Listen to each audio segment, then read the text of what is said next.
ఏదైనా ఒక్కసారి నువ్వు అడిగిన దానికి ప్రత్యుత్తరం ఇవ్వకపోతే, నువ్వు అడిగినటువంటి ఆశీర్వాదం ఇవ్వకపోతేనే దేవుడు నాకు ఏం చేశాడు, దేవుడు ఎక్కడున్నాడు, దేవుడు నా ప్రార్థన వినట్లేదు అని ఇష్టం వచ్చినట్టుగా దూషిస్తున్నావు, దేవుడిని వ్యతిరేకిస్తున్నావు. దేవుడు నీ ఎడల చూపినటువంటి ప్రేమ కూడా మర్చిపోయి కృతజ్ఞతలు చెల్లించకుండా వ్యతిరేకంగా నువ్వు చాలాసార్లు మాట్లాడిన అనుభవం నీకు ఉందేమో. కానీ యోబు అన్ని పోయినా కూడా నోరెత్తి దేవుడు నాకు అన్యాయం చేశాడని నయోమి పలికినట్టుగా యోబు పలకలేదు. కానీ దానికి ప్రతిగా ఏం చేశాడంట, యెహోవా నామమునకు స్తుతి కలుగునుగా కానీ దేవుని స్తుతించాడు. హల్లెలూయా. ఈ రోజు ప్రతి సమయంలో కూడా మనం ఏం చేయాలంట, దేవుని స్తుతించాలి. దేవుడు నాకు ఏమిచ్చినా ఇవ్వకపోయినా ఆయన తన రక్తాన్ని ఏం చేశాడు, నా కొరకు ధారపోసాడు. నన్ను ప్రేమించి ఆయన తన ప్రాణాన్ని పెట్టాడు. నన్ను పరలోక రాజ్యానికి పాత్రురాలుగా చేయడానికి ఆయన నా పాపము శిక్ష ఆయన మీద తీసుకున్నాడు. ఈ బలియాగం గురించినటువంటి ఆయన శిలువలో చూపించినటువంటి ఆ ఉన్నతమైన ప్రేమ మనకి నిజంగా అర్థమైతే ఇచ్చిన వాడిని ప్రేమిస్తాం, కానీ ఇచ్చిన దానిని బట్టి ఇచ్చిన వాడిని ఎంత మాత్రం కూడా మనం ప్రేమించలేం. హల్లెలూయా, హల్లెలూయా. ఇచ్చిన వాడి మీద గురి నువ్వు నిలపాలి. నీ కొరకు రక్తం ఇచ్చిన వాని మీద నువ్వు గురి నిలపాలి. కానీ ఆయన ఏదో బహుమానం ఇస్తాడు, ఏదో ఆశీర్వాదం ఇస్తాడు, దాని కొరకే యేసుని పట్టుకుంటే ఎక్కువ కాలం మన విశ్వాస యాత్రలో ఎంత మాత్రం కూడా నిలబడేటువంటి అవకాశం ఉండదు. కానీ ఈ యోబు ప్రేమ అన్ని కొట్టి చూసినా కూడా ఎంత బాగా నిలబడింది. అందుకే యోబు అంటున్నాడు, యెహోవా నామమునకు స్తుతి కలుగునుగాక. ఒక స్టూడెంట్ అంటున్నాడంట ఒక పాస్టర్తో, నేను ఫెయిల్ అయితే, నేను పాస్ అయితే 1000 సార్లు దేవుని స్తుతిస్తాను, నేను ఫెయిల్ అయితే 2000 సార్లు స్తుతిస్తాను దేవుని అన్నాడంట. మనమైతే ఏమంటాం, పాస్ అయితే 2000 సార్లు స్తుతిస్తాను, ఫెయిల్ అయితే నేను ఒక్కసారి కూడా దేవుడిని స్తుతించాలంట. కానీ ఆ పిల్లడు అన్నాడంటే దేవుడు వాడు ఎంత ప్రేమించినాడు అన్న ఫెయిల్యూర్లో కూడా, ఒకవేళ నేను ఫెయిల్ అయినా సరే నా దేవుడిని దూషించను, కానీ నేను 2000 సార్లు నా దేవుడిని ఏం చేస్తాను, స్తుతిస్తాను. దేని బట్టి? ఫెయిల్ అయిన కారణాన్ని బట్టి కూడా. ఈరోజు పాస్ అయిన కారణాన్ని బట్టి స్తుతి కాదు, ఫెయిల్ అయినా కూడా ఏం చేయాలి, దేవుణ్ణి స్తుతించాలి. ఎప్పుడైతే అట్లాంటి మనసు ఉంటుందో అలాంటి వాళ్ళ జీవితాల్లో దేవుడు గొప్ప కార్యం జరిగిస్తాడు. హల్లెలూయా, హల్లెలూయా, హల్లెలూయా. అర్థమైనా? కాబట్టి ఇక్కడ యోబు తన ప్రేమ నిలబడిందంటే అన్ని పోయిన వేళ కూడా యోబు ఏం చేయగలిగిన, దేవుణ్ణి స్తుతించగలిగినాడు. కాబట్టి మన ప్రేమ జాగ్రత్తగా చూసుకోవాలి. అపోస్తలులు కూడా వాళ్ళని కొట్టినటువంటి సమయంలో ఈ నామం గురించి మీరు బోధించకూడదు, ఈ నామం గురించి ఎక్కడ మీరు ప్రకటించకూడదు అని చెప్పి అక్కడ ప్రధాన యాజకులు వాళ్ళందరూ కూడా ఈ అపోస్తలుని కొట్టినప్పుడు, వాళ్ళని బంధించినప్పుడు, చెరసాలలో వేసినప్పుడు సహితము వాళ్ళు ఏం చేశారంటే దేవుణ్ణి వాళ్ళు ఎంత ప్రేమించారంటే ఆ సమయంలో సహితము సువార్త ప్రకటించడం వాళ్ళు మానలేదు. హల్లెలూయా. అంటే ఒక శ్రమ వచ్చింది కదా అని చెప్పి నేను సువార్త ప్రకటించను, నేను అన్ని బాగున్నప్పుడే ప్రకటిస్తాను అని చెప్పంటే అది లోకస్తుల పద్ధతి. కానీ దేవుని నమ్మిన బిడ్డలు ఎట్లా ఉండాలంటే ప్రతికూలతలో అయినా సరే, అవమానం అయినా సరే, నింద అయినా సరే, హింస అయినా సరే, శ్రమ అయినా సరే, ఏదైనా కూడా నా కొరకు రక్తము కార్చిన నా యేసు గురించిన శుభవార్త నేను ప్రకటించకుండా నేను ఉండలేనని ప్రతి సమయంలో కూడా ఆయన సువార్త ప్రకటించాలి. హల్లెలూయా. ఈ అపోస్తలు అదే పని చేశారు. ఈ నామం పేరుతో మీరు ప్రకటించకూడదని వారిని కొట్టి విడిచిపెట్టిన తర్వాత వాళ్ళు మళ్ళీ ఏం చేశారంటే సంతోషంగా దేవుని స్తుతిస్తూ ఈ నామాన్ని బట్టి అవమానం పొందడానికి మేము పాత్రులమని వాళ్ళు ఎంచుకొని ఏం చేశారంట, మళ్ళీ పోయి దేవాలయంలో యేసే క్రీస్తుని వాళ్ళు ప్రకటిస్తున్నారంట. హల్లెలూయా. నిజంగా దేవుని ప్రేమించడం అంటే ఇది. నీ ప్రతికూల పరిస్థితుల్లో, నీ అనారోగ్య పరిస్థితుల్లో, నీ బలహీనమైనటువంటి పరిస్థితుల్లో యేసే గురించి నువ్వు ప్రకటించద్దు అన్నా కూడా ఆగిపోకుండా నువ్వు ప్రకటించేటువంటి క్రియ ఉంటుంది చూడు, అది నువ్వు ఎంత దేవుని ప్రేమిస్తున్నావు అనేది చూపిస్తుంది. హల్లెలూయా. అర్థమైందా? మనం ఎప్పుడైతే అట్లాంటి సమర్పణ మనం చూపించగలుగుతామో అప్పుడు అది చూసినటువంటి దేవుడు అప్పుడు సంతోషపడతాడు. ఇట్లాంటి పరిస్థితుల్లో కూడా నా బిడ్డలు నన్ను ప్రేమించగలుగుతున్నారు. అన్ని బాగున్నప్పుడు అందరూ దేవుడిని ప్రేమిస్తారు, కానీ బాగా లేని పరిస్థితుల్లో కూడా దేవుని ప్రేమకు మనం నమ్మకంగా జీవించాలి. హల్లెలూయా. కానీ పేతురు యొక్క ప్రేమ దేవుని ఎలా పరీక్షించబడినప్పుడు పేతురు ఏం చేశాడంట, యేసుక్రీస్తు ప్రభు ఎవరో నాకు తెలియదని చెప్పి 3 సార్లు బొక్కినాడు. దానికి ముందే ఏమన్నాడు, ప్రభువా నీతో పాటు చెల్లోనికైనా లేదా మరణానికి కూడా నేను నీతో పాటు రావడానికి నేను సిద్ధమే ప్రభు అన్నటువంటి యొక్క పేతురు, నేను ఎవరో తెలియదంటే 3 సార్లు బొక్కుతామంటే పేతురు అంటాడు, అట్లా కాదు ప్రభు, నీతో పాటు నేను మరణమైనా పర్వాలేదు అని అంతగా మాట్లాడిన వాడు తీరా ఏమైంది, క్రియలో ప్రత్యక్షపరిచే ఒక సమయం వచ్చినప్పుడు ఏం చేశాడంటే భయపడి వాళ్ళు ఒకవేళ చంపుతారేమో పేతులని భయపడి ఏమంటాడు, యేసు ఎవరో నాకు తెలియదని 3 సార్లు పొడిగినప్పుడు అప్పుడు కోడి కూసిందంట. అప్పుడు యేసయ్య వెళ్తూ పేతుని ఒక చూపు చూసినప్పుడు పేతులు చాలా పరితాపం చెందాడంట. అయ్యో నేను ఎంత తప్పు చేశాను, నేను మరణమైనా పర్వాలేదు ప్రభా, నీతో పాటు మరణించడానికి కూడా సిద్ధమే అని పలికినటువంటి నేను తీరా నా ప్రేమ పరీక్షించబడే సమయం వచ్చినప్పుడు మరణమైనా పర్వాలేదు, నా యేసే నాకు తెలుసు, ఆయన నాకు బోధకుడు అని నేను ఆయన ఒప్పుకోకుండా నాకు తెలియదు అని పలికానే అని ఎంత బాధపడ్డాడు పేతురు, పశ్చాత్తాపడ్డాడు పేతురు. ఈరోజు నీ జీవితంలో కూడా అన్ని పరిస్థితుల్లో కూడా యేసు ప్రభు ఎవరో నాకు తెలియదు అనేటువంటి ఆ పొంకేటువంటి పరిస్థితి నీ జీవితంలో ఉండకూడదు. ఏ పరిస్థితులైనా సరే యేసు నీ కొరకు ఏం చేశాడు, యేసు నీ జీవితంలో ఏమి ఇచ్చాడు అది ధైర్యంగా నువ్వు ప్రకటించాలి, భయపడకుండా. హల్లెలూయా. అది చూస్తాడు దేవుడు, అది చూస్తాడు. అన్ని పరిస్థితుల్లో యేసు మంచివాడు అని నువ్వు ప్రకటించగలిగితే ఆయన మంచితనాన్ని దేవుడు ఖచ్చితంగా చూపించడానికి సమర్థుడు. కాబట్టి ఆయన ప్రేమ విషయంలో దేవుడిని నువ్వు ఎంత ప్రేమిస్తున్నావు, మనుషులు ఎంత ప్రేమిస్తున్నావు అని పరీక్షించినప్పుడు ఆ పరీక్షలో నువ్వు నెగ్గాలి అంటే దేవుని యొక్క ఆత్మ ద్వారా ఆయన ప్రేమ మన హృదయాల్లో కుమ్మరించబడుతుందంట. కాబట్టి ఆ ప్రేమ పొందుకున్నటువంటి మనము దేవుణ్ణి ప్రేమించడానికి, శత్రువుని ప్రేమించడానికి కూడా దేవుడు మనకి సహాయం చేస్తాడు. హల్లెలూయా. రెండోదిగా దేంతో దేవుడు మనం పరీక్షిస్తాడు, ప్రేమ విషయంలో మననైనా పరిశోధిస్తాడు. ప్రేమ ఉందా లేదంటే ద్వేషం ఉందా నీకు అనేది విషయంలో ఖచ్చితంగా దేవుడు పరీక్షిస్తాడు. ప్రేమ నిలబడుతుందా లేదంటే సాతాను శోధిస్తున్నప్పుడు సాతాను లక్ష్యమైన ఈ ద్వేషమే బయటికి వస్తుందా, లేదు అంటే ఆ పరిస్థితుల్లో కూడా నువ్వు ప్రేమ అనే ధ్వజమును నిలబెట్టి నువ్వు జయించగలుగుతున్నావా అనేది దేవుడు ఖచ్చితంగా పరీక్షిస్తాడు. కాబట్టి ప్రేమ విషయంలో మనం ఎప్పుడు కూడా జాగ్రత్త కలిగి ఉండాలి. రోజు అడగాలి, ప్రభువా నా లోపల ద్వేషం అనేది ఎంత మాత్రం కూడా ఉండకూడదు. నిన్న ఒక వీడియో చూశాను నేను, ఏంటిదంటే ఒక పాస్టర్, నైజీరియన్ పాస్టర్. అయితే ఆ నైజీరియన్ పాస్టర్ చాలా మందికి సువార్త ప్రకటిస్తున్నాడు. ఒకసారి హఠాత్తుగా మరి ఏమైందో కానీ చనిపోయిన తర్వాత అందరూ ఏడుస్తున్నారు, భార్య వాళ్ళందరూ కూడా ఏడుస్తున్నటువంటి ఆ సమయంలో అక్కడ ఆయన బాడీ ఉన్నటువంటి ఆ స్థలంలో దేవదూతలు ఆయన కనబడతారు. దేవదూతలు ఆయన కనబడ్డప్పుడు ఈయన వెంటనే వెలుగులోకి వచ్చి మాట్లాడబోతుంటే ఒక దేవదూత అంటాడు, బీ సైలెంట్ డానియల్ అని చెప్పనగానే అట్లాగే చచ్చిపోయిన వాళ్ళు ఆయన ఉన్న తర్వాత తన ఆత్మని తీసుకొని వెళ్ళి అక్కడ పరలోకంలో అనేక విషయాలు చూపిస్తాడు. ఆ తర్వాత ఆ దేవదూత నరకంలో కూడా అనేకమైన విషయాలు చూపిస్తుంటే ఆ నరకంలో అనేకులు ఒక సెకండ్కి ఎంతో మంది తన కళ్ళ ఎదురుగానే అనేకులు కూడా అగ్నిగుండంలో పడుతున్నటువంటి సమయం అది. ఆ సమయంలో ఇతను చాలా కంగారు పడుతున్నాడు ఈ పాస్టర్. ఎందుకంటే పరలోకం చూసిన వాడు మళ్ళీ నరకం చూడడానికి ఇష్టపడు కదా. పరలోకంలో దేవుని మహిమ చేసి దేవుని వెలుగుని చేసి అక్కడ దేవుని యొక్క భక్తులు దేవుని ఆరాధించడం ఇదంతా చూసిన తర్వాత ఆ నరకంలో భయంకరమైన కేకలు, మనుషులు వారి యొక్క మాంసము తింటున్నటువంటి పరిస్థితి, కళ్ళు కొడుకుతున్న పరిస్థితి, ఏడుస్తున్నటువంటి పరిస్థితి. మీ పాస్టర్ గారికి చూసి మాకు సహాయం చెయ్యి, మేము బయటికి రావాలనుకుంటున్నాము, మేము మారాలనుకుంటున్నాము అని రకరకాల ఏడుపులు కేకలు అగ్నిగుండంలో వచ్చి అప్పుడు దేవదూత వచ్చి ఈ యొక్క పాస్టర్తో అంటున్నాడు ఏంటంటే, ఆ పాస్టర్ ఏమక్కడ పనిలోకి చూసినప్పుడు నేను కూడా ఇక్కడికి వస్తాను కదా అని చెప్పి అనుకుంటున్నాడంట. కానీ తీరా నరకం చూపించిన తర్వాత ఆ యొక్క దేవదూత అన్నాడంట, నువ్వు ఇక్కడికే వస్తావు అన్నాడంట. షాక్ తినడంటే ఒక్కసారి ఆ పాస్టర్ నేను ఇక్కడికి రావడం ఏంటి, అయినా పాస్టర్ అని చెప్పంటే దేవదూత అన్నాడంట, నువ్వు భూమి మీద నీ భార్యని నువ్వు క్షమించలేదు, నువ్వు వాళ్ళ విషయంలో ద్వేషము కలిగి ఉన్నావు కాబట్టి సాతాను లక్షణాలు కలిగినటువంటి వారు ఎక్కడికి వెళ్తారు, సాతాను ఉండే స్థలమైన నరకానికి వెళ్తారు. అందుకే నువ్వు భూమి మీద ఉన్నప్పుడే నువ్వు చాలా జాగ్రత్తగా ఉండాలి. అందుకే భూమి మీద ఎప్పుడు మన మరణము తెలీదు, ఎప్పుడు దేవుని రాకడో తెలీదు. కాబట్టి అంతము వరకు మనం ఏం చేయాలి, జాగ్రత్తగా మన అంతరంగంలో ద్వేషము లేకుండా, మన అంతరంగంలో కోపము లేకుండా, మన అంతరంగంలో పగ ఉంచుకోకుండా, మన అంతరంగంలో అపవిత్రత ఏలుబడి చేయకుండా, సాతాను లక్షణాలు ఏవి కూడా మన లోపల ఉండకుండా ప్రతిరోజు కూడా ఎవరికి వారు సెల్ఫ్ చెకింగ్ చేసుకుంటూ ఉండాలి. హల్లెలూయా, హల్లెలూయా. నువ్వు బయటికి నటించచ్చు ప్రేమ, కానీ నీ అంతరంగంలో ఆ యొక్క ద్వేషం ఉంటే చూడండి, ఆ దేవదూత అన్నాడంట, నువ్వు ఇదే స్థలానికి వస్తావు ఎందుకంటే నీ భార్యని నీ పిల్లల్ని నువ్వు క్షమించలేదు, నువ్వు వారిని ద్వేషించావు కాబట్టి ఈ స్థలానికి వస్తావంటే ఆయన అక్కడే పెద్దగా ఏడ్చి, లేదు నేను వాళ్ళని క్షమిస్తానని చెప్పి అన్న తర్వాత ఇదంతా అయిపోయినప్పుడు తర్వాత మళ్ళీ తన ఆత్మ ఎప్పుడైతే మళ్ళీ ఆ పాస్టర్లోకి వచ్చిన తర్వాత అప్పుడు తెలుసుకోవడం వాళ్ళ భార్యని వాళ్ళందరినీ కూడా క్షమాపణ అడిగాడంట.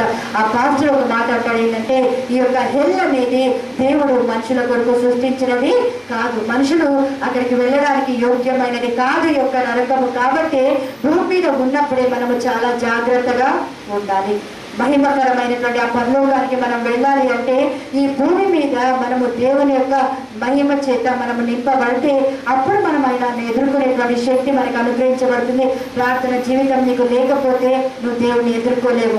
పరిశుద్ధత లేకపోతే నువ్వు దేవుని ఎదుర్కోలేవు. నీ లోపల ప్రేమ లేకపోతే దేవుని ఎదుర్కోలేవు. యేసు ఏమై ఉన్నాడో ఆ విధంగా నిన్ను నువ్వు మార్చుకోలేకపోతే వాక్యానుసారంగా యేసు ఉన్న స్థలానికి వెళ్ళడానికి వీలు లేదు. అన్య సంబంధమైన సాంప్రదాయాలు, అన్య సంబంధమైనటువంటి పద్ధతులు చూడండి. భూమి మీద వాళ్ళు ఏ వ్యతిరేకమైన సాతాను సంబంధమైన క్రియలు చేస్తే వాళ్ళు నరకంలో కూడా సేమ్ అదే పని చేస్తున్నారంట. అంటే తాగుతూ వాడు చచ్చిపోయాడు అనుకోండి, వాడు అగ్నిగుండంలో కూడా బాటిల్ పట్టుకుని ఉన్నాడంట. ఇప్పుడు మాంత్రికులు ఏంటంటే ఇప్పుడు నరమాంస భక్షకులు ఉంటారు కదా, వాళ్ళు మాంసం తింటారు కదా, వాళ్ళు అక్కడ అగ్నిగుండంలో వాళ్ళ మాంసం వాళ్ళే తింటారంట. భూమి మీద ఉన్నప్పుడు వేరే వాళ్ళ మాంసం తిన్నారు, అక్కడ వాళ్ళ మాంసం వాళ్ళే తింటున్నారంట. అంటే ఎంత భయంకరమైన పరిస్థితి చూడు. అందుకే ప్రభువు ప్రేమించి అంటున్నాడు, జాగ్రత్తగా మిమ్మల్ని మీరు కాపాడుకోవాలి. బ్యాప్టిజం తీసుకున్నంత మాత్రాన నేను పరలోకానికి వెళ్ళిపోతాను నాకు గ్యారెంటీ అనుకోవద్దు. చివరి వరకు కూడా జాగ్రత్త కలిగి ఉండాలి. దేవుని కంటే ఎక్కువగా దేవుని ప్రేమించినా నువ్వు పరలోకానికి పోవు. నువ్వు పాత్రలు కాదంటాడు దేవుడు. అందుకే ఈరోజు ఆయన ఏమై ఉన్నాడో, ఆయన ఎట్టివాడై ఉన్నాడో మనం కూడా అట్టివాడిగా ఉండాలనేది దేవుని యొక్క ఉద్దేశము. హల్లెలూయా. కాబట్టి రెండవదిగా దేవుడు ప్రేమ విషయంలో ఆయన పరీక్షించినప్పుడు నీ లోపల ద్వేషం కనబడుతుందా యేసయ్యకి? నీ లోపల ప్రేమ కనబడుతుందా? నేను కొట్టిన వాడిని, నేను హింసించిన వాడిని, నేను ద్వేషించిన వాడిని, నేను నిరాకరించిన వాడిని, నీకు నష్టము కలగజేసినటువంటి వారందరినీ కూడా క్షమించేటువంటి ప్రేమ నీ లోపల ఉందా? లేదంటే వారికి తిరిగి నష్టము చేసి, వారికి తిరిగి కీడు చేసి, వారికి ఏదో ఒక రివెంజ్ తీసుకోవాలనేటువంటి ద్వేషము పగ నీ లోపల ఉన్నట్లయితే ఈ రోజు ఒకవేళ నీ మరణం అయితే నువ్వు ఎంత మాత్రం పరలోకానికి వెళ్ళాల్సిన పరిస్థితి ఉండదు. అందుకే జాగ్రత్త కలిగి జీవించాలి. మూడవదిగా యథార్థత విషయంలో దేవుడు మనల్ని పరీక్షిస్తాడు. యోబు 2:7 ఇక్కడ మూడవదిగా దేవుడు ఎందులో పరీక్షిస్తాడు మనల్ని? యథార్థత, uprightness, integrity. Job 2nd chapter 7th verse లో ఉంటుంది. యోబు అరికాలు మొదలుకొని నడినెత్తి వరకు బాధకరమైనటువంటి కొరుకులతో అతన్ని సాతాను మొత్తినాడంట. అయితే అతను ఏం చేశాడు? మొత్తం నడినెత్తి నుంచి అరికాల వరకు ఎక్కడ కూడా విడిచిపెట్టకుండా భయంకరమైన కొరుకులంట. కానీ అట్లాంటి పరిస్థితుల్లో అతను బూడిదలో కూర్చొని చిన్న పెంకులు తీసుకొని ఏం చేస్తాడంట? ఒళ్ళంతా కోరుకుంటున్నటువంటి పరిస్థితి. ఆ కోరుకుంటున్నప్పుడు కూడా దేవునికి వ్యతిరేకంగా దూషించినటువంటి వాడు కాదు యోబు. అయితే పక్కన ఉన్నటువంటి భార్య మరి పరిచయం చేయలేకపోయిందేమో ఈ యొక్క భర్తకి. కానీ ఈ భార్య వచ్చి అంటుంది, ఇంకా నువ్వు యథార్థత వదలకుందువా? నువ్వు దేవుణ్ణి దూషించి నువ్వు మరణము అమ్మంటుంది. యథార్థత, నువ్వు యేసుని నమ్ముకున్న ఆరంభ దినాల్లో నువ్వు ఎట్లా యథార్థంగా ఉన్నావో లోన వెలుపట, మాటలో, క్రియలో, తలంపులో, ఆలోచనలో, దేవుని ఎదుట, మనుషుల ఎదుట ఎలాంటి యథార్థత కలిగి ఉన్నావో రాను పరిస్థితులు మారినంత మాత్రాన నీ యథార్థత ఎంత మాత్రం కూడా మారకూడదు. మనిషిని బట్టి నీ యథార్థతను విడిచిపెట్టద్దు, పరిస్థితుల మార్పును బట్టి నీ యథార్థతను విడిచిపెట్టద్దు. కానీ చివరి వరకు కూడా యథార్థంగా జీవించాలి. ఎందుకంటే యథార్థవంతుల ప్రార్థన దేవుడికి చాలా ఆనందకరం. యథార్థవంతుల్ని దేవుడు ఏం చేస్తాడంట? బలపరుస్తాడని బైబిల్ సెలవిస్తుంది. యథార్థవంతుల స్థుతి ఆయనకు శోభస్కరం. అంటే ఇట్లా ఎన్నో రాయబడి ఉన్నాయి యథార్థవంతుల విషయంలో. యథార్థవంతులకు చీకటిలో వెలుగుపడుతుంది అన్నాడు దేవుడు. యథార్థతకి దేవుడు ఇంత ప్రాధాన్యత ఇచ్చాడు. ఎందుకంటే బైబిల్ అంటుంది దేవుడు యథార్థవంతుడు, ఆయన మాటలు యథార్థమైనవి. కాబట్టి ఆయనని నమ్మిన బిడ్డలు కూడా ఎట్లా ఉండాలంట? యథార్థవంతులుగా జీవించాలి. చీటింగ్ కానీ, అర్థమైందా? చీటింగ్ చేయడం కానీ, వ్యతిరేకమైనటువంటి క్రియలు చేయడం కానీ ఎంత మాత్రం ఉండకూడదు. కానీ లోన వెలుపట ఎట్లా ఉండాలి? యథార్థత అనేది ఉండాలి. హల్లెలూయా. ఇక్కడ యోగుని తన యొక్క భార్య అంటుందంటే ఆ భార్యలో నుండి సాతాను యోగుని శోధిస్తున్నాడు. ఏంటంటే నువ్వు ఇంకా యథార్థత విడిచిపెట్టావు. అంటే ఏంటిది యథార్థత విడిచిపెట్టావు అంటే ముందు అన్ని ఉన్నప్పుడు బాగానే మొక్కావు, దేవుడిని ఆరాధించావు. కానీ ఇప్పుడు అన్ని పోయినాయి కాబట్టి నువ్వు దేవుడిని దూషించు. అప్పుడు నీ భక్తిని మార్చే, అప్పుడు నీ మాటలు మార్చేసి ఇప్పుడు ఈ పరిస్థితికి తగినట్టుగా నువ్వు ప్రవర్తించమని ప్రేరేపిస్తూ ఉంటే ఎంత మాత్రము సాతాను చేత ప్రేరేపించబడి మాట్లాడుతున్నటువంటి భార్యతో ఈ యోగు ఎంత మాత్రం సమ్మతించకుండా ఏమంటున్నాడంటే నువ్వు మూర్ఖురాలు మాట్లాడినట్టుగా మాట్లాడుతున్నావు. దేవుడి నుంచి మనము మేలే అనుభవించాలా, కీడు మనము అనుభవించద్దని తన యొక్క భార్యని గద్దించాడు. ఈరోజు చాలా మంది భార్య భర్తలు సంబంధించి అననీయ సభ్యుల లాగా యథార్థత లేకుండా ప్రవర్తించే భార్య భర్తలు ఉంటారు. ఈ రోజు ఆలోచన చేయండి.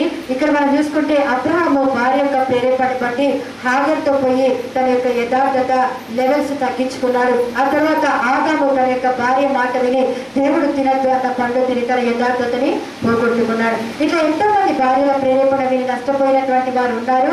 ఆ తర్వాత మంచి మాటలు విని ఆశీర్వదించబడినటువంటి భర్తలు ఉన్నారు. కానీ ఇక్కడ యోబు భార్య వ్యతిరేకంగా రేపుతుంది తన భర్తని. అన్ని పోయిన ఇంకేముంది, నీ శరీరం అంతా కూడా అనారోగ్యంతో నింపబడితే నువ్వు దేవుడిని దూషించి నువ్వు చనిపోమని చెప్పి అంటాడు. యథార్థత నువ్వు విడిచిపెట్టమంటాడు. కానీ యోగు ఒక మాట అంటున్నాడు ఏంటంటే 27:5 మరణము వరకు కూడా నేను నా యథార్థతని నేను విడిచిపెట్టాను. ఇప్పుడు పరిస్థితి మారింది కదా అని, ఇప్పుడు నాకు అనారోగ్యం వచ్చింది కదా అని, ఇప్పుడు నాకు ఆస్తులు అంతగా పోయింది కదా అని నేను దేవునికి వ్యతిరేకంగా నేను పాపము చేయను. నా నోటి మాటతో కూడా నేను పాపము చేయను. నా యథార్థత నేను చివరి వరకు, నేను మరణ పర్యంతం వరకు నేను యథార్థతని విడిచిపెట్టను అంటున్నాడు యోగు. అందుకనే ఈ యథార్థత చూసిన దేవుడు యోగు పోగొట్టుకున్న దానికంటే తిరిగి 2 దేవుడు అనుగ్రహించాడు. హల్లెలూయా. యథార్థతకి దేవుని దగ్గర ప్రతిఫలం ఉంటుంది. మనిషిని బట్టి నువ్వు మారిపోతే యథార్థతను విడిచిపెట్టదు. కానీ యథార్థంగా నువ్వు జీవించడానికి నేను అప్పగించుకున్నట్లయితే ప్రభువా నువ్వు యథార్థవంతులైన ప్రకారం నన్ను కూడా యథార్థవంతురాలుగా నన్ను తీర్చమని నువ్వు దేవుని సహాయం అడిగితే దేవుడు తప్పకుండా సహాయం చేస్తాడు. హల్లెలూయా. కాబట్టి 3వది యథార్థతలో దేవుడు మనల్ని ఖచ్చితంగా పరీక్షిస్తాడు. ఆ తర్వాత 4వదిగా మనం చూసుకున్నట్లయితే నమ్మకత్వంలో దేవుడు పరీక్షిస్తాడు. యోహాను సువార్త 12:6 తీసుకుందాం. ఇక్కడ 4వది ఏంటంటే దేవుడు నమ్మకత్వం అంటే ఫెయిత్ఫుల్నెస్. ఇక్కడ మనకి ఇస్కరియోతు యూదా కనబడుతుంది. ఇస్కరియోతు యూదాకి దేవుడు ఏం ఇచ్చాడంట, డబ్బు సంచిని దేవుడు ఇస్తే ఈ యూదా ఏం చేశాడంట, నమ్మకంగా అందులో వేయబడినటువంటి డబ్బులు మళ్ళీ యేసయ్యకి ఇవ్వకుండా ఏం చేశాడంట, ఆ డబ్బు సంచిలో వేయబడినటువంటి డబ్బు అంతా కూడా అతను దొంగలించడం ఆరంభించాడంట. చూడండి, ఒకటి ఎవరైనా మనకి నమ్మి ఏదైనా మనకి ఇస్తే మనం ఏం చేయాలి, నమ్మకంగా ఆ మనిషికి దానిని అప్పగించాలి. కానీ ఈ యొక్క ఇస్కరియోతు యూదాలో నమ్మకత్వం లేని కారణాన్ని బట్టి దేవుడు తనకిచ్చినటువంటి ఆ డబ్బు సంచినటువంటి డబ్బుని దొంగలించినటువంటి పరిస్థితి, నమ్మకత్వం కోల్పోయిన వాడిగా ఉన్నాడు. నమ్మకత్వం లేని వారికి ఉద్యోగంలో ఏమైపోయిందంటే యూదా ఉద్యోగము వేరొకరికి ఇవ్వబడింది. ఎందుకు? తన నమ్మకత్వాన్ని నిలుపుకోలేకపోయాడు. దేవుడైతే నమ్ముతాడు. నమ్మినటువంటి దేవుని దగ్గర నమ్మకంగా మనము జీవించాలి. నమ్మిన మనుషుల దగ్గర కూడా మనం నమ్మకంగా జీవించాలి. ఈరోజు ఎవరైనా దేవుడికైనా మనుషులకైనా ఎవరు కావాలంటే నమ్మకస్తులు కావాలి, యథార్థవంతులు కావాలి కదా. వ్యతిరేకమైనటువంటి మనస్సాక్షి కలిగిన వారు ఎవరికి కూడా అవసరం లేదు. అటువంటిప్పుడు దేవుడు ఇంకా ఎంత నమ్మకత్వాన్ని కోరుతాడో మనం ఆలోచన చేయాలి. కాబట్టి ఈ యొక్క యూదా ఆ నమ్మకత్వాన్ని పోగొట్టుకున్నాడు. నమ్మకంగా దేవుని దగ్గర ఉండలేకపోయాడు. నమ్మకంగా దేవుడిచ్చిన డబ్బు సంచిన డబ్బుని దేవునికి అప్పగించలేకపోయాడు. కాబట్టి ఈ యొక్క యూదాకు ఉన్నటువంటి ఉద్యోగం వేరొకడు తీసుకున్నాడు. అతను మనం చూసుకుంటే మోషే గురించి దేవుడు చెప్తున్నాడు. మోషే మిక్కిలి సాత్వికుడు. నా ఇల్లంతటిలో కూడా మోషే ఎట్లాంటి వాడు, నమ్మకమైనటువంటి వాడు. నమ్మకమైన వాడంటే యథార్థంగా ప్రార్థించినటువంటి వాడు, దేవుడు అప్పగించినటువంటి బాధ్యతలన్నీ కూడా నమ్మకంగా చూసుకున్నటువంటి వాడు ఈ యొక్క మోషే. ఈరోజు నీ జీవితంలో దేవుడు ఒక బాధ్యత అప్పగించాడు. నీ భర్త బాధ్యత కావచ్చు, నీ భార్య బాధ్యత కావచ్చు, నీ పిల్లల బాధ్యత కావచ్చు, నీ కుటుంబీకుల బాధ్యత కావచ్చు, సంఘ విషయంలో నీకు అప్పగించబడ్డ బాధ్యతలు కావచ్చు. ఏ బాధ్యతలైనా సరే నువ్వు నమ్మకంగా ఉన్నావా లేదా అనేది దేవుడు పరీక్షిస్తాడు. నీ ఎడల దేవుడు ఏర్పాటు చేసిన ధర్మాన్ని నువ్వు నమ్మకంగా జరిగిస్తున్నావా లేదా అనేది దేవుడు ఖచ్చితంగా పరీక్షిస్తాడు. పరీక్షించిన వేళ నువ్వు నమ్మకంగా కనబడకపోతే నువ్వు చేతులారా నీ ఆశీర్వాదాన్ని నువ్వు పోగొట్టుకుంటావు. కాబట్టి దేవుడు ప్రతిక్షణం పరీక్షిస్తాడు. ఆయన హఠాత్తుగా దేవుడు ప్రతిఫలం ఇచ్చేటువంటి సమయాలు ఉంటాయి. కాబట్టి ఎప్పుడు కూడా ఎలాంటి ఉండాలి, నమ్మకంగా మనం ఉండాలి. ఇల్లు నీకు అప్పగించి వెళ్ళిపోయాడు అనుకోండి, ఆ ఇంట్లో ఉన్న వస్తువులు దొంగలించే పరిస్థితి అనేది, లేదంటే ఆ ఇంటి ఓనర్లు వచ్చే వరకు కూడా నమ్మకంగా ఆ ఇంటిని జాగ్రత్తగా చూసుకునే పరిస్థితి నీకుందా అనేది ఆలోచించుకోవాలి. ఇళ్లలో పనిచేసే వాళ్ళు ఎవరైనా ఉన్నా మీ ఇంటి ఓనర్లు ఎట్లా ఉండాలంటే అన్నీ అప్పగించేసి వెళ్ళినా కూడా ఏ వస్తువు కూడా పోదు ఈమె చేతిలో, ఈ వ్యక్తి చేతిలో అని వాళ్ళు నిన్ను నమ్మగలగాలి. లేదు అంటే వాళ్ళు ఉన్నప్పుడే దొంగలించే పరిస్థితి ఉంటే వాళ్ళు లేనప్పుడు ఇల్లు గుల్ల చేస్తారు కదా. అన్ని విషయాల్లో నమ్మకత్వము అనేది మనకు ఉండాలి. పనిచేస్తున్న స్థలంలో అయినా నమ్మకంగా ఉండాలి. నీకు ఏది అప్పగించబడిందో పని దేవుడు నీకు జీతం ఇస్తున్నాడుగా, కాబట్టి ఖచ్చితంగా నువ్వు ఏం చేయాలి, దానికి తగినట్టుగా నమ్మకంగా నువ్వు పని చేయాలి. ఎగ్గొట్టడం కాదు, వ్యతిరేకంగా పనిచేయడం కాదు, కానీ శ్రద్ధగా నువ్వు పని చేస్తే, నమ్మకంగా నువ్వు పని చేస్తే నమ్మకమైన వారి తల మీద మెండైన ఆశీర్వాదాలు వస్తాయి అన్నాడు దేవుడు. హల్లెలూయా. నమ్మకస్తునికి ఆశీర్వాదాలు దేవుడు ఇస్తాడు. కాబట్టి చిన్న వాటిలో నువ్వు నమ్మకంగా ఉంటే పెద్ద వాటిని దేవుడు ఖచ్చితంగా ఆయన అనుగ్రహిస్తాడు. యోసేపు పోతిఫర్ ఇంట్లో అయినా ఎక్కడైనా కూడా తన నమ్మకంగా, నీకు పోతిఫర్ అంతా అన్నీ కూడా సమస్తము యోసేపు చేతికి అప్పగించేసినంత, ఇంకా దేని గురించి కూడా అతను విచారణ చేయలేదంట. యోసేపుతో ఈ వస్తువు ఉందా, యోసేపు ఆ వస్తువు లేదా అని విచారణ చేయలేదంట. ఎందుకు? యోసేపుతో దేవుడు ఉన్నాడు, యోసేపు నమ్మకమైనటువంటి వాడు అని గ్రహించిన పోతిఫరు ఆహారము తినడం తప్ప మిగతా అన్ని విషయాల్లో కూడా తనకి ఏమీ తెలియదంట. అన్ని బాధ్యతలు మొత్తం మూలెక్సో ఈ యొక్క యోసేపు చేతికి అప్పగించేశారంటే పోతిఫర్ యోసేపుని ఎంత నమ్మి ఉంటాడు, ఎంత నమ్మి ఉంటాడు. దేవుడు యోసేపుని ఎంత నమ్మి ఉంటాడు. ఆ నమ్మదగినటువంటి దేవుడికి నమ్మకంగా జీవించాడు కాబట్టి యోసేపు గుంట నుండి తీయబడి సింహాసనం ఎక్కినాడు. హల్లెలూయా. నమ్మకమైన వారికి ఎప్పుడు కూడా దేవుడు ఉన్నతమైనటువంటి ఆశీర్వాదాలు ఇస్తాడు. కాబట్టి నీకు అప్పగించబడినటువంటి బాధ్యతలైనా, నీకు అప్పగించబడినటువంటి ఏమైనా సరే నువ్వు నమ్మకంగా చేయగలిగితే దేవుడు తప్పకుండా దానికి ప్రతిఫలం అనుగ్రహిస్తాడు. నీకు ఇవ్వబడిన తలాంతులైనా సరే, పరిచయం చేసే తలాంతు నీకు ఉండొచ్చు, ప్రార్థించే తలాంతు నీకు ఉండొచ్చు, వాక్య పరిచయం చేసే తలాంతు నీకు ఉండొచ్చు, ఏ తలాంతు అయినా సరే, పాటలు పాడే తలాంతు నీకు ఉండొచ్చు.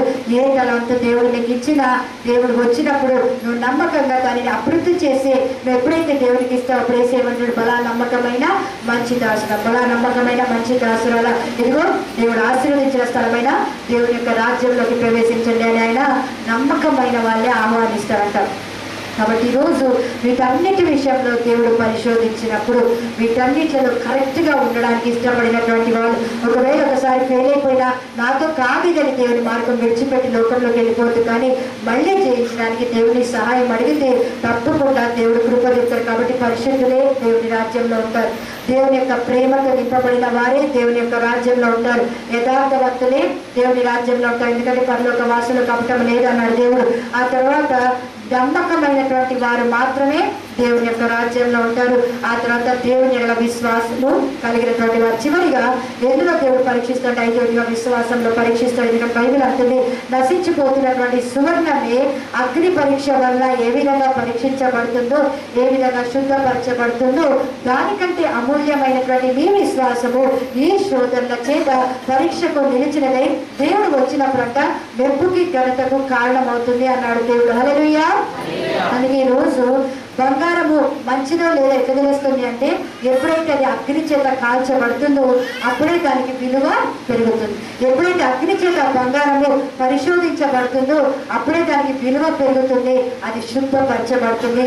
అదేవిధంగా అమూల్యమైనటువంటి మన విశ్వాసము కూడా నానా విధములైన శోధనల చేత అది పరీక్షించబడ్డప్పుడు మన విశ్వాసాన్ని కాపాడుకోవాలి. హల్లెలూయా.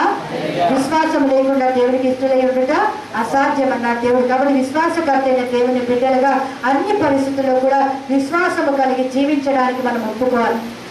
విశ్వాసం మనకి ఏం చేస్తుందంట? తెగించి అడుగు వేయడానికి ప్రేరేపిస్తుంది. విశ్వాసం భయం ఏం చేస్తుందంట? దిగజారుస్తుంది. ఏమి పొందుకోకుండా దిగజారు చేస్తుంది. కానీ విశ్వాసం ఏం చేస్తుందంటే మనల్ని ప్రేరేపిస్తుంది. అసాధ్యమైన పరిస్థితుల్లో అయినా సరే రిస్క్ తీసుకొని దేవుని కొరకు ముందడుగులు వేయడానికి ఈ విశ్వాసం అనేది మనల్ని ప్రేరేపిస్తుంది. యేసు విశ్వాసం కలిగిన వాడు కాబట్టి ఆయన నీటి మీద నడిచి తన విశ్వాసాన్ని కనపరిచాడు. ప్రతి చోట కూడా యేసయ్య విశ్వాసాన్ని కనపరిచాడు. తండ్రి మీద ఎంత విశ్వాసం ఉందో ఆయన తెగింపులో మనకి చూపించాడు. రోజు యేసు నమ్మినటువంటి బిడ్డలమైన మనము కూడా ప్రతి పరిస్థితుల్లో దేవుడు ఏ పని చెప్పినా ఏది చేయమన్నా నువ్వు విశ్వాసంతో ఆ టాస్క్ ని తీసుకోవాలి. కానీ భయపడిపోయి అమ్మ నాకు చేత కాదు, నాకు వీలు కాదు, నేను చేయలేదని భయపడిపోతే నువ్వు దేవుని రాజ్యం ఎట్లా చేస్తావు? దేవుని రాజ్యంలో ఎవరు ఉంటారంటే విశ్వాస సంబంధులే దేవుని యొక్క రాజ్యంలో ఉంటారు. ఎవరు ఆశీర్వదించబడతారు? ఎవరు అబ్రాహాము సంతానం అంటే ఎవరైతే విశ్వాస సంబంధులు వారి అబ్రాహాము యొక్క సంతానము. విశ్వాస సంబంధి అయిన అబ్రాహాముతో కూడా వాళ్ళు ఆశీర్వదించబడిన వారు ఎవరు? విశ్వాస సంబంధులే. ఈరోజు నీ జీవితంలో నీ పరిస్థితిని చూసుకొని దేవుణ్ణి అంచనా వేయద్దు. దేవుడి శక్తిని నీ పరిస్థితుల్లోకి నువ్వు దించుకోవాలి విశ్వాసం ద్వారా. కానీ నీ యొక్క పరిస్థితి, నీకేమేమి ఉన్నాయో దాన్ని బట్టి నువ్వు దేవుడిని అంచనా వేయద్దు. కానీ ఏమీ లేకపోయినా విశ్వాసంతో నువ్వు తెగించి అడుగు వేస్తే దేవుడు ఏం చేస్తాడంటే ఎర్ర సముద్రాన్ని అయినా ఆరిన నెలగా చూస్తాడు. ఈరోజు అందుకే దేవుడు విశ్వాసంతో నువ్వు తెగించి అడుగు వేయగలిగితే ప్రభు గొప్ప కార్యాలు తప్పకుండా జరిగిస్తాడు. హల్లెలూయా. విశ్వాసం అంటే ఏంటి? Risk taking. అది విశ్వాసం అంటే రిస్క్ ఉంటుంది ఖచ్చితంగా. రిస్క్ లేకుండా నువ్వు విశ్వాసాన్ని నువ్వు కనపరచడానికి అవకాశం ఉండదు. మరి వాక్యం విన్న నువ్వు ఎన్ని విషయాలు తెగించావు? దేవుడు చెప్పిన పని ఇది నా చిత్తం అన్నప్పుడు ప్రభువా నా స్థితి కాదు, నా శక్తి కాదు, నా బలం కాదు, నా జ్ఞానం కాదు, నా డబ్బు కాదు, ఏది కాదు, నువ్వు ఇది చేయమన్నావా? విశ్వాసంతో నేను అడిగేస్తున్నాను. నువ్వే నా ప్రొవిజన్, నువ్వే నా రిసోర్స్, నువ్వే అన్నీ నువ్వే, నేను అడిగేస్తున్నాను ప్రభా నాకు సహాయం చేయి అని ఎప్పుడైతే నువ్వు నమ్ముతావో, ఎప్పుడైతే ఆ విశ్వాసాన్ని క్రియలో నువ్వు కనపరుస్తావో అప్పుడు అద్భుతాన్ని పొందుకుంటావు. రక్తస్రావం గల స్త్రీ విశ్వాసముతో అడుగు ముందుకేసింది, అద్భుతమైన స్వస్థత పొందుకుంది. విశ్వాసముతో వేసే అడుగులు దేవుడి నామానికి మహిమ తీసుకొస్తే దేవుడు వారి పక్షంగా అద్భుతాలు జరిగిస్తాడు. హల్లెలూయా, హల్లెలూయా. మన ఇస్రాయల్ అనే పాస్టర్ ఒక మాట చెప్తున్నాడు, వాడు సాక్ష్యం చెప్పాడు కదా యూనివర్సిటీకి. అక్క ఎప్పుడైతే రిస్క్ టేకింగ్ అనేటువంటి మాట విన్నానో, విధవరాలు రిస్క్ తీసుకుంది అనేటువంటి ఆ వాక్యం ఈరోజు వరకు నేను వినలేదు. కానీ దేవుడు ఆ వాక్యము ద్వారా నాతో మాట్లాడేది ఏంటంటే, విధవరాలు అన్ని ప్రతికూలమైన పరిస్థితుల్లో ఆ మొదటి అప్పము ఏలియాకి ఇవ్వడానికి ఆమె విశ్వాసం కనపరిచిందంటే దేవుని యొక్క మాట విశ్వసించి ఆమె రిస్క్ తీసుకోవడానికి కూడా ఇష్టపడి తెగించి ఒక అడుగు ఆమె వేసి ఆశీర్వాదం పొందుకోగలిగింది.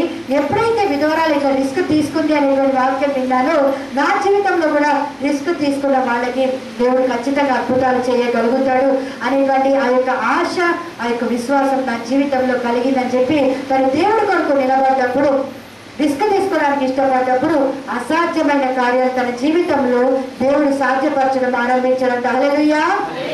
ఎప్పుడు ఫోన్ చేసిన అంటున్నాడు, ఆ రోజు విన్నటువంటి వాక్యము ఎప్పుడైతే ప్రభా నేను నీ కొరకు ఏమైనా పర్వాలేదు, నేను రిస్క్ తీసుకుంటాను ప్రభా, విశ్వాసంతో నేను అడుగులు వేస్తాను అని ఎప్పుడైతే నేను దేవుడి వైపు చూడడం ఆరంభించానో నా పట్ల దేవుడు అద్భుతం చేశాడు. తన భార్య కన్సీవ్ అయ్యి ఆ తర్వాత డెలివరీ టైంలో ఉన్నప్పుడు తన దగ్గర ఒక్క పైసా కూడా లేదంట. పైసా లేనప్పుడు ఎవరి మీద విశ్వాసం ఉంచాలి? ఉన్నాళ్ళు వెళ్ళిపోయిన ఎవరి మీద మన విశ్వాసము? దేవుడి మీద విశ్వాసం ఉంచాలి. ఇదివరకైతే వాళ్ళ అత్తని వీళ్ళని వాళ్ళని అడిగేవాడంట. కానీ ఎప్పుడైతే వాక్యం విన్నాడో ఏమీ లేని దగ్గర ఆయన అంత విశ్వసించింది కాబట్టి నేను రిస్క్ తీసుకుంటాను, ఏమైనా కానీ వాళ్ళ భార్య ఆఖరుందంట రేపు సిజరింగ్ చేస్తానని, ఏమయ్యా ఒక్క పైసా లేదు నీ దగ్గర, నువ్వు పని చేయొచ్చు కదా, నువ్వు పని చేసేలా చేయొచ్చు కదా, రకరకాలుగా శోధిస్తుందంట. ఇక అట్లాంటి టైంలో అబ్బాయి ఏం పట్టించుకోకుండా నా దేవుడు సమర్థుడు, నా దేవుడు కార్యం చేస్తాడు ప్రభువా, నేను నీ కొరకు రిస్క్ చేయడానికి ఇష్టపడతాడు ప్రార్థన చేసుకుంటుంటే సిజరీన్ టైం కంటే ముందరే ఎవరో ఒక అనామకుడు, అంటే పెద్ద పరిచయం లేనటువంటి ఒక బ్రదర్ ఫోన్ చేసి అయ్యా నీ అకౌంట్ నెంబర్ ఇవ్వమని అడగట. సిజరీన్ చేయడానికి దగ్గర ఒక 15,000 నుంచి 20,000 దాకా ఖర్చు అవుతుందంట. ఇది ఎంత డబ్బు ఖర్చు అవుతుంది, ఎంత ఇది అని ఏం చెప్పలేదంట ఆ వ్యక్తికి. కానీ ఇతను కేవలం రిస్క్ తీసుకోవడానికి, విశ్వసించడానికి, ఏమీ లేని వేళ దేవుడి మీద ఆధారపడడానికి ఇష్టపడితే ఆశ్చర్యంగా అతను ఎప్పుడు ఫోన్ చేయడం, ఫోన్ చేసి అకౌంట్ నెంబర్ తీసుకొని సరిగ్గా సిజరీన్కి మొత్తం ఎంత ఖర్చు అవుతుందో మొత్తం తల్లి బిడ్డ బయటికి రావడానికి అంత డబ్బులు ఆయన అకౌంట్ వేశాడంట. Hallelujah, hallelujah. రిస్క్ టేకర్, విశ్వసించేవాడు రిస్క్ టేకర్. యేసు విశ్వసించిన వాడు, రిస్క్ తీసుకున్నటువంటి వాడు యేసే. కాబట్టి ఈరోజు నీకు నిజంగా యేసు మీద విశ్వాసం ఉంటే తెగిస్తావు. విశ్వాసం లేని వాడు దేవుడికి తెగించడు. కేవలం లోకస్తుడు ఎట్లా భయపడతాడో అట్లా భయపడతాడు. కానీ క్రైస్తవుడు ఎట్లా ఉండాలంటే భిన్నంగా జీవించాలి. ఏమీ లేకపోయినా దేవుడు చెప్పాడా అడుగు వేయాలంటే అద్భుతాన్ని దేవుడు చేస్తాడు. ఏమీ నీకు కనబడకపోయినా సరే దేవుడు నీకు చెప్పాడా తెగించిన వాడికి అప్పుడు తప్పకుండా నీకు కావాల్సిన సమృద్ధి దేవుడు ఇస్తాడు. చూడండి, ఈ వ్యక్తికే దేవుడు ఇంత సహాయం చేయగలిగితే దేవుడు నీకు సహాయం చేయలేడా? దేవుడు చెప్పిన మాట కొరకు నువ్వు నిలబడి విశ్వసించగలిగితే మహత్కార్యాలు దేవుడిని జీవితంలో దేవుడు చూపించలేడా? దేవుడి పక్షంగా నువ్వు నిలబడితే నీ పక్షంగా దేవుడు నిలబడతాడు. గొప్ప కార్యాలు దేవుడు జరిగించడానికైనా ఎంతైనా నమ్మదగిన దేవుడు. అందుకే ఈ రోజు దేవుడు అంటున్నాడు పరిశోధించేటువంటి దేవుడైనా. ఆయన పరిశోధించబడ్డాడు, మనల్ని కూడా ఆయన ఏం చేస్తాడు? పరిశోధిస్తాడు. నాశనకరమైన గుంట నుండి నన్ను లేపెను, చికటగల ఊబి నుండి నన్ను పైకెత్తెను.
మనకి స్తోత్రం.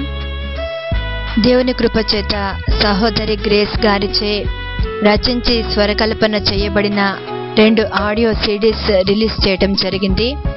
మొదటిది నీ అపారమైన ప్రేమ, రెండవది నిబంధన రక్తము.